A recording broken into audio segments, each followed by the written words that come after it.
7 de la mañana con 7 minutos. Comenzamos a revisar lo más importante con Angélica Bulnes. Buenos días, Angélica. Buenos días. Aquí estamos. Mira, empecemos por la política y sus vicisitudes. A ver. El entuerto por el cupo, por el escaño senatorial. ¿Cómo se enredó eso, ah? Sí que es raro. A ver, hagamos un repaso. Isabel Allende es destituida de su cargo en el Senado a raíz de la Tribunal Constitucional, la compra fallida de la Casa Allende. Y en un gesto el Partido Socialista le dio la posibilidad de escoger quién la iba a suceder, quién iba a ocupar ese escaño.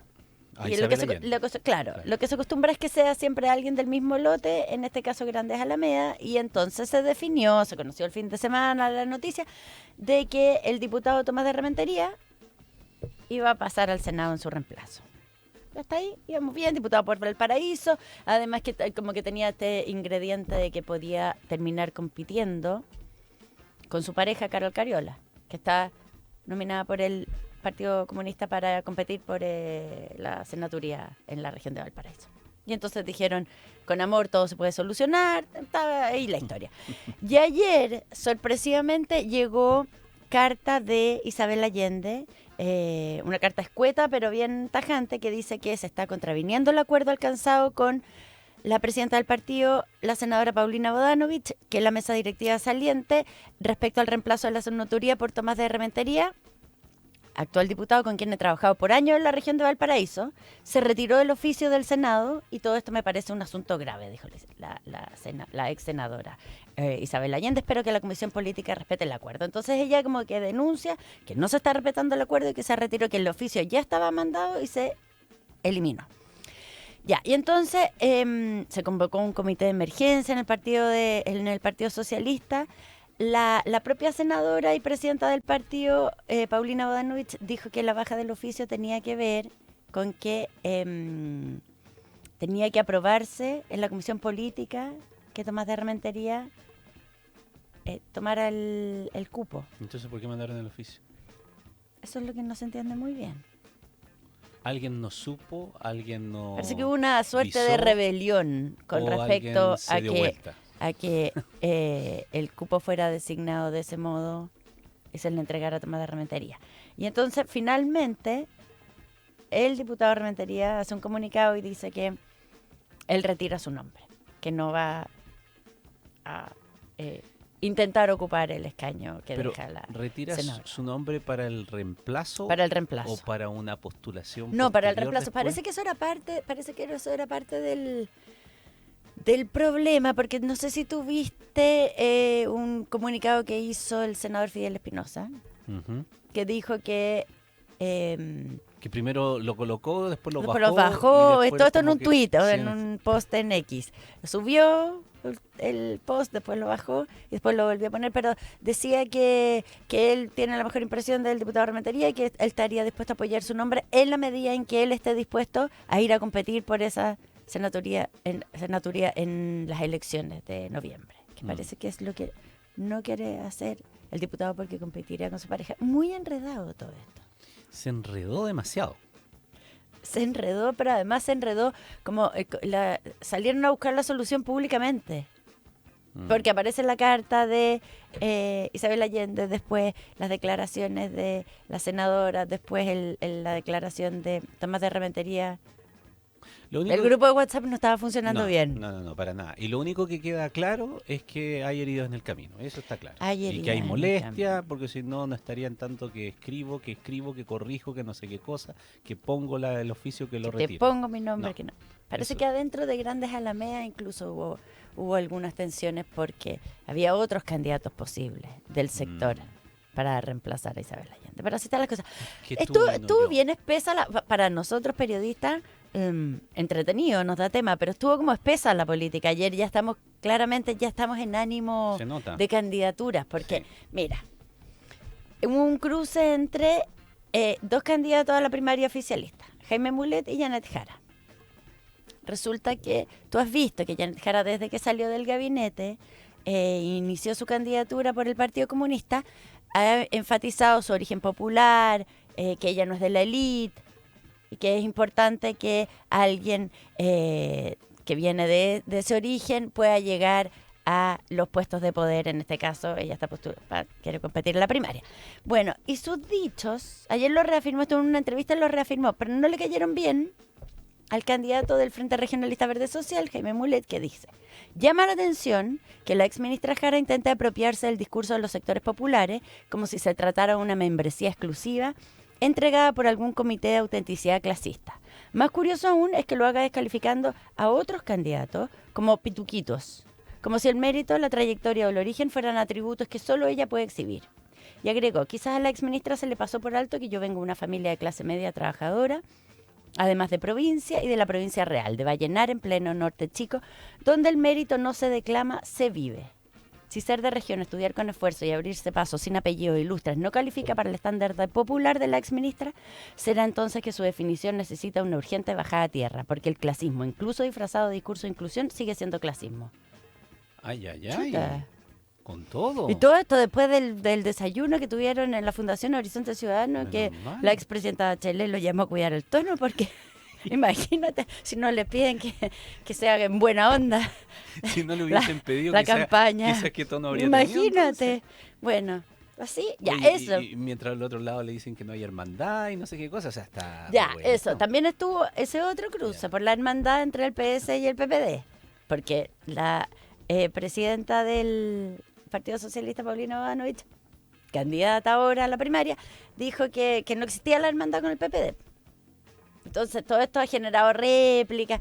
Y entonces dice que parece, después dijo ayer, parece que fue una entrevista, no sé dónde lo dijo, parece que el espíritu del PPD es dejarme como la villana de la serie, porque dicen que quiero destruir la hermandad. Nada más lejano a mis sentimientos ni a los del PS, que no quiere destruir nada con una primaria. Al contrario, queremos construir proyecto político, queremos construir en conjunto, no solo con el PPD, sino con el resto del socialismo democrático. Y ahí dijo, porque todo esto está en la disputa con Carolina Toá, que salió salió a decir: esto no se trata de estar descolgándose del gobierno. Si a uno no le gusta un gobierno, dice, si es tan malo, se va y punto. Porque acuérdate que una de las primeras declaraciones de la senadora Bodanovich fue que ellos habían pagado costos por estar en el gobierno, que habían pagado muchos platos rotos.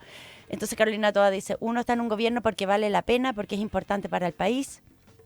Y si eso tiene costos, los acepta porque hay un bien superior. Uno no se queda con los beneficios de estar en el gobierno y después anda llorando por los costos. Al menos yo no lo hago. Oye, va a estar complicado. Se acabó el kit vudú, se acabó el Vox. Entramos acá en campaña. Se nota, se nota. Sí, ¿no es cierto? Sí. Bueno, Como digo, entretenido para nosotros, pero está un poco espeso. a ver, tiene una lógica igual, tiene que diferenciarse unos con otros. Si la pregunta es el tono, si eso es, porque cuando el tono se eleva demasiado, después son esos mismos los que tienen que apoyar al otro y no quedan bien con... Bueno, cuando quedan con heridas en el Quedan camino, heridas. después esas fotos son como de apoyo y de abrazo y salimos fortalecidos. Bueno, me no lo contaban cree nadie. que el día del desayuno con la expresidenta Bachelet, ¿Ya? el tema de la foto fue un tema. ¿Quién se ponía al lado de quién? ¿Quién se ponía más cerca? Fue un asunto, hablando de fotos. Ya, y por el lado de la derecha, si no creas que no hubo animación por ese lado. En todos lados se cuecen habas. Exactamente. Bastante sorpresa causó una publicación de la candidata presidencial de Chile Vamos, Evelyn Matei, que levantó dudas acerca del acuerdo entre SQM y Codelco para la explotación del litio en el salar de Atacama. Porque en su cuenta en X, a lo mejor habría que quitarle X a todos los candidatos. Puede ser, pero a lo mejor escriben en la de Trump. Claro, Que esa- exactamente. En Social Truth. Que esa Que ahí Sin se dicen censura. peores cosas. ya, bueno, quizás por eso mismo hay que quitarle la de X. No, si de X tampoco ya no tiene ninguna censura. Bueno, en fin, ahí la exalcaldesa de Providencia dijo que le había pedido a los parlamentarios de Chile Vamos que soliciten toda la información respecto a la alianza pública-privada del acuerdo SQM-Codelco para revisar la conveniencia para el país de dicho pacto y el desarrollo futuro de la industria en Chile. Mira, hasta donde sé, hasta los propios parlamentarios a los que se les pidió esto, o gente de Chile Vamos, estaba muy sorprendida con esta solicitud que hizo la candidata de Chile Vamos, porque tampoco es que explicó o dio los detalles del motivo detrás de su solicitud. O sea, ¿qué de repente hizo que se le despertara la duda con respecto al acuerdo? Más cuando esos mismos parlamentarios han estado en todas las conversaciones legislativas, que son O muchísimas. deberían, por lo menos, haber estado. Y hasta aquí, si bien al principio hubo algunos reparos, cuando se anunció el acuerdo. Después la cosa no ha vuelto a ser tema. Los que han puesto más objeciones son los de Tianqi, la empresa china que tiene participación en SQM. Bueno, pero el directorio Codelco, que está encabezado por Máximo Pacheco, hizo una declaración, respondió con una declaración y dijo: el acuerdo de asociación genera un gran interés porque involucra a 2 de las empresas más relevantes para nuestro país sobre un recurso natural crítico para el futuro del planeta. Sin embargo, en una coyuntura especial de incertidumbre y turbulencia, como directorio estimamos imperioso cuidar a Codelco y evitar que el proceso en marcha se transforme en objeto de debate político electoral. O sea, lo que pidió Codelco es: no politicemos, no convirtamos en materia de campaña este acuerdo, ¿ya? Y dijo además que desde que se anunció todo esto, las 2 empresas han dispuesto públicamente toda la información relevante y han, como mencionabas tú, han concurrido a la Cámara de Diputados en 2 oportunidades. 2. Eso dice el comunicado de Codelco. Andrea Vial, que va a estar en el RATPAC, en el subsiguiente bloque, nos va a contar más de en qué va ese acuerdo y qué pasó con esta historia. ¿Ya? Y mientras tanto, Paula Valenzuela nos va a contar de la otra derecha, la que ahora se denomina Nueva Derecha, ¿no? Viste que firmaron su pacto parlamentario, un preacuerdo parlamentario. La Paula Valenzuela nos va a contar de eso. Pero pasó otra cosa más con Evelyn Matei, que es que dijo en Radio Universo, habló de fútbol Nacional. Y entonces puso en duda la seguridad que existe en el Estadio Nacional, aseguró que en el lugar no habría ninguna cámara de seguridad. Y entonces respondió el Ministerio del Deporte. Están muy activos de los organismos públicos. Para responderle, desmintió a la candidata de Chile Vamos, asegurando que en el Parque Estadio Nacional cuenta con 322 cámaras de seguridad que controlan los accesos e infraestructura deportiva del recinto. Son monitoreadas por circuito cerrado de televisión 24 horas del día. Y entiendo que además hasta una de esas cámaras grabó cuando estuvo Evelyn Matei con Sebastián Sichel en el Estadio Nacional. Así que... ¿Y por qué? Pero no sé por qué. ¿Y por qué señalar que, o sea, hay una cosa puede decir que no funcionan bien? Las cámaras no funcionan bien, podría haber más. Que no hay ninguna. Y que te respondan que hay 322. O sea, es demasiada la diferencia. Exactamente. Entrar al debate en estos temas contingentes hoy día, para los actores principales que tienen pretensiones, tiene que tener sumo cuidado, porque están todos, como dicen en el sur, están todos a la guaita. De que todo tú esperando de que te equivoques, que tengas que te pases de revoluciones, del tono que estás utilizando, bueno, pero también de la precisión de los datos o de las denuncias. Que es bien importante. Claro. Entonces, no sé, no entendí muy bien el día de ayer. Bueno, la verdad es que ninguna de las dos cosas se entendieron bien. O sea, porque las declaraciones con respecto al acuerdo de SQM Codelco también causaron bastante sorpresa. Por supuesto, desde su sector defendieron y dijeron que lo que está pidiendo es que se revise el acuerdo para tener más conocimiento y detalle. Pero no quedó muy claro como a raíz de qué fue eso. Y lo de las cámaras, bueno, según el Ministerio del Deporte, era un error importante en lo que estaba diciendo la candidata de Evelyn Matei. Bueno, hoy día tendría que haber más clarificación al respecto, seguramente. Sí. Ya que estamos en el fútbol, nos vamos a quedar un poco en el fútbol, donde han pasado algunas cosas en relación a los hechos del jueves pasado en el Monumental. El INDH, el Instituto Nacional de Derechos Humanos, puso una querella por el delito de apremios ilegítimos con homicidio por el caso de los 2 hinchas muertos en el ingreso al estadio el jueves. En la querella, el INDH apunta directamente a Carabineros. Dice que el carro lanzagases los embistió directamente a las 2 víctimas y los atropelló sin luego auxiliarlos. Eso es lo que plantea la querella, y entonces piden una serie de diligencias, entre ellas nueva autopsia. Y por su parte, CIPER, no sé si alcanzaste a ver, dice que accedió a un informe de asuntos internos de Carabineros en que 3 testigos, un policía y 2 civiles, dicen que el carro atropelló directamente a las víctimas. En la línea de lo que está haciendo el INDH, la querella del INDH. Se fue publicado en el día de ayer, Sí. ya tarde, que pone otro elemento más sobre la mesa. Claro, es una nota de Mauricio Weibel que plantea esto, que accedieron como a un informe reservado a Carabineros. Ya, y esto vamos a ver. Y por otra parte, Chile Vamos, Republicanos, el Partido Social Cristiano, el Partido Nacional Libertario, con apoyo de demócratas, anunciaron una acusación constitucional contra el delegado presidencial de la región metropolitana, Gonzalo Durán, por los mismos hechos ocurridos el jueves. Dice que hubo errores de gestión que terminaron con la muerte de los dos hinchas. Recordemos que aquí la responsable de Estadio Seguro, Pamela Venegas, fue la que ya renunció a su cargo y por extensión luego el programa se terminó. Claro. Entonces, seguramente para la autoridad política se señala que las responsabilidades desde ese punto de vista están ya tomadas al cesar en el cargo y terminar también con esto y anunciar una reestructuración de todo nuevamente. Pero la oposición apunta directamente a la figura de Durán, sí, exactamente, como una extensión de la responsabilidad.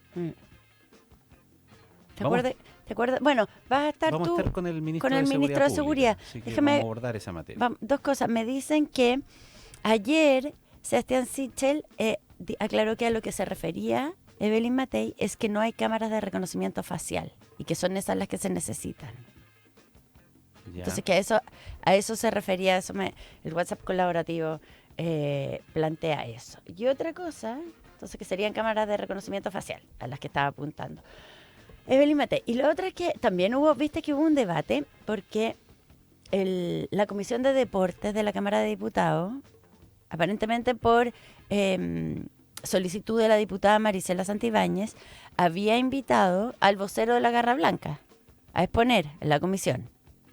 Y ahí esto generó polémica porque aparentemente la Garra Blanca parece ser más parte del problema que de la solución, y entonces se vio como una manera de como validar la violencia.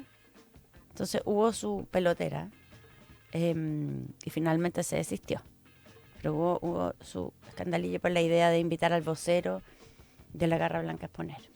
Hay que tener mucho cuidado en esas señales públicas que sea mucho revuelo. Causó también el hecho que uno de los jugadores de Colo-Colo, Alan Saldivia, hubiese participado también, no del velorio propiamente tal, ese no fue el punto, sino de cánticos junto con la barra, cánticos de la barra de Colo-Colo contra los de la U, en un momento como ese.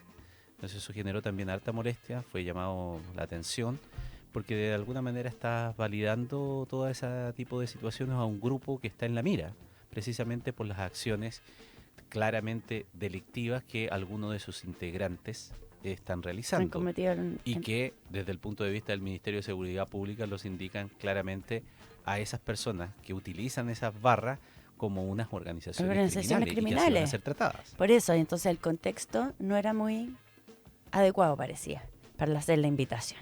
Bueno, todo esto vas a conversar tú con el ministro de Seguridad, el ministro Cordero. Así es. Ya. Y por otra parte, el gobierno ya inició reuniones en Estados Unidos por la guerra comercial. La subsecretaria de Relaciones Económicas Internacionales, Claudia Sangüesa, y el embajador en Washington, Juan Gabriel Valdés, se reunieron con gremios empresariales estadounidenses. Hoy día van a ser recibidos por el jefe de la Oficina de Representante Comercial de Estados Unidos y, mientras tanto, los ministros de Hacienda y Relaciones Exteriores expusieron ante las comisiones del Senado. Así que hay movimiento en torno a la guerra comercial. Reuniones allá, reuniones acá. Yeah. Se están buscando medidas para ver cómo se avanza, cómo se responde, cómo nos adelantamos a lo que pueda pasar. Siempre bien incierto lo que puede pasar en Estados Unidos, dado que el presidente Trump toma medidas y algunas veces retrocede, otras veces no retrocede, otras veces le sube la intensidad. Y por otra parte, la otra noticia, la Comisión para el Mercado Financiero, la CMF, reveló que inició un proceso sancionatorio y formuló cargos en contra de la gestora de liquidación Sartor AGF, sus exdirectores, ex ejecutivos y socios. La unidad de investigación de la CMF, liderada por el fiscal Andrés Montes, le informó al Consejo del organismo presidido por Solange Bernstein el inicio de un procedimiento administrativo en contra de AGF en liquidación. Esto incluye al expresidente de Sartor, Pedro Pablo Larraín, y a quien encabeza Azul Azul, Michael Clark. También están Alfredo Hars, Oscar Ebel, Miguel León, Mauro Valdés, Rodrigo Bustamante y Juan Carlos Jorquera. Y entonces se inició este procedimiento administrativo y la decisión busca velar por... Es secreto, pero se anunció que se inicia el proceso para velar por la fe pública y el interés de los inversionistas, y los cargos se relacionan con hechos ocurridos antes de la intervención de la entidad a fines de 2024. Y dicen que Sartor incurrió en una infracción grave y reiterada a la obligación de efectuar todas las gestiones que sean necesarias con el cuidado y la diligencia debidos para cautelar la obtención de los objetivos establecidos en el reglamento interno del fondo en términos de la rentabilidad y seguridad de las inversiones y de administrar cada fondo atendiendo exclusivamente a la mejor conveniencia de esto. Así que es bien llamativo el caso. Por Dios que están pasando cosas, oiga. Están pasando hartas cosas. Y lo último, ¿Ya? porque tú estuviste conversando ayer en Conexión sobre esto, la mesa de la Cámara. Se supone que ayer, la mesa de la Cámara de Diputados, se vencía el plazo para que los vicepresidentes, Gaspar Rivas y Eric Aedo, renunciaran. Porque se acaba el plazo que da el acuerdo administrativo con el que llegaron a la mesa directiva, pero como dicen Gaspar Rivas y Eric Aedo, que como no se cumplió lo que venía del acuerdo, que era que asumiera el Frente Amplio, porque cambiaron los equilibrios en la Cámara y finalmente termina José Miguel Castro de RN presidiéndola, y entonces no se sienten obligados a cumplir con un acuerdo que ya no existe y no renuncian. Y no renuncian. Y es bien llamativo porque hay básicamente varias razones, ¿no? O varias externalidades de aquello. Podría solucionarse eso pidiendo que una censura a la mesa y una nueva votación. Pero caería Castro con eso. Pero caería Castro porque dicen que el único voto que dio el desequilibrio para todo aquello, el de Marisela Santibáñez, es solamente para Castro, no para nadie más. Y eso está comprometido y conversado con ella. Claro. Por lo tanto, si se presenta otro de derecha, no vota Marisela Santibáñez por él. Entonces ahí ya no tendrían la mayoría relativa que tuvieron en algún instante. Entonces, ir a una censura a la mesa, caerían todos. Caerían todos y Castro está recién escogido por sorteo. Acuérdate que terminó siendo un empate. Bueno, pero me llamó la atención la última parte que le preguntamos a Edo. Yo le sí, dije pues ustedes entrevistaron a Erika Edo. Ayer con Mónica Pérez. Y yo le dije, mire, la pregunta es media alambicada, porque a propósito de que usted se queda aquí, porque él dijo que se quedaba no por una voluntad propia solamente, sino que esto en un acuerdo con el oficialismo. Entonces le preguntamos, pero ¿hay algo o es mucho darle la vuelta al asunto de que si usted se queda o la DC se queda con un puesto allí, sirve también como un gesto para que Undurraga pueda meterse en las primarias con el sector? Y contrariamente a lo que yo pensé que iba a decir, no tiene nada que ver una cosa con la otra, bla, bla, bla, bla, que es como lo lógico, dijo, es que todos son gestos. Por estos días, todo importa. Sí, dijo, ¿para qué le voy a decir que no? Dijo, una cosa así. Lo estoy parafraseando, sí. Pero no dijo, no, pero por favor, no me salga esa cosa. Si una cosa es una y la otra es otra. No, para nada. Entonces, eso demuestra que en este instante todo está sobre la mesa de conversación. Todo está, pareciera. Vamos a ver. Porque eso también está enredado, Alberto Undurraga. ¿Al interior de la DC también? Al interior de la DC. También. Porque él dice, igual puedo llegar a primera vuelta, pero parece que en la DC no todos están de acuerdo. De partida, Aedo dijo ayer que él no estaba para nada de acuerdo, lo ha reiterado, lo he dicho un montón de veces. Entonces, también tiene cierta lógica el vicepresidente, un gesto, bueno, en fin, veremos si...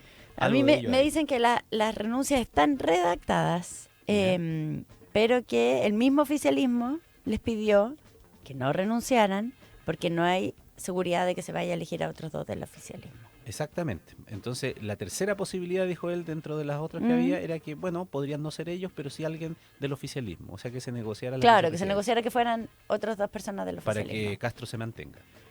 Y si no, dijo, seguimos funcionando así porque ya llevamos como 2 semanas en esto y funcionamos perfecto. Y lo hacemos salvaje. Bueno. Ya, así están las cosas. Vaya que hay cosas importantes que van sucediendo. Angélica Bulnes, que esté muy bien. Hasta mañana. Buenos días. Este es el resumen de noticias en Mesa Central.